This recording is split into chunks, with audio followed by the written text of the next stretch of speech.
മറയൂരിൽ പാമ്പാർ പുഴയിൽ രണ്ടുപേർ മുങ്ങി മരിച്ചു. കാന്തല്ലൂർ സ്വദേശി ബാലമുരുകൻ, ഗൃഹനാഥപുരം സ്വദേശി സഞ്ജിത്ത് എന്നിവരാണ് മരിച്ചത്. ഇരുവരുടെയും മൃതദേഹങ്ങൾ തുടർ നടപടികൾക്കായി മാറ്റി. മറയൂരിൽ പാമ്പാർ പുഴയിലെ കയത്തിൽ 2 കുട്ടികൾ മുങ്ങി മരിച്ചു. കാന്തല്ലൂർ സ്വദേശി ബാലമുരുകൻ, ഗുഹനാഥപുരം സ്വദേശി സഞ്ജിത്ത് എന്നിവരാണ് മരിച്ചത്. ബാലമുരുകനും സഞ്ജിത്തും വസ്ത്രം മാറി കയത്തിലിറങ്ങുകയായിരുന്നു.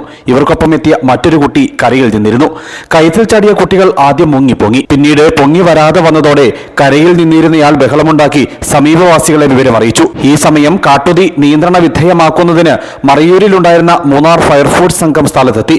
മറയൂർ പോലീസ് സംഘവും സ്ഥലത്തെത്തി. പിന്നീട് കയത്തിൽ നിന്നും 2 പേരെയും കരയിലെത്തിച്ചു. മറയൂർ കുടുംബാരോഗ്യ കേന്ദ്രത്തിൽ എത്തിച്ചെങ്കിലും ഇരുവരുടെയും ജീവൻ രക്ഷിക്കാനായില്ല. മൃതദേഹങ്ങൾ തുടർ നടപടികൾക്കായി മാറ്റി. News bureau, Adimali.